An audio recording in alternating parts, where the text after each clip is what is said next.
how could this be? I have an article of clothing that she passed away in. I just kept a piece of it. They said that she died of an accidental overdose from Quaaludes. I had no idea she was doing things like uppers or downers or anything else.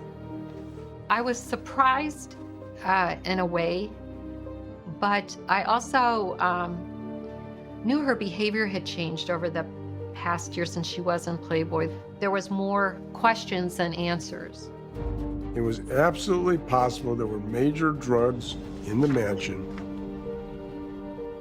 There's a memo that's issued April 1st, 1974 from Mary O'Connor. She was in charge of the bunnies, pretty much, the house mother. And in that memo, she says, make sure there's no illegal drugs on the premises. They had to anticipate there was a possibility of a search warrant. So they were going to make sure if that occurred, there were no drugs found. It also implies that that was a concern because there were illegal drugs. This is an internal report from DEA, a report of investigation memo on an interview with Alan Crawford, the former head of security for Playboy. And they have some information that there were phony prescriptions, potentially, that were drawn up so Hefner could get drugs. But the bottom line was, what can you prove?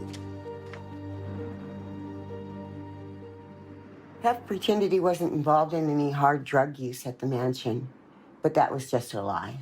Quaaludes down the line were used for sex. Everything felt good to touch, everything felt soft and soft focus, and it was lovely.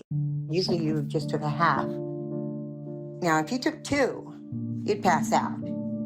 It was such a seduction, and the men knew this, that they could get girls to do just about anything they wanted if they gave them a Quaalude. I worked for Hefner at the Playboy Mansion in LA from late 1977 to mid-1989.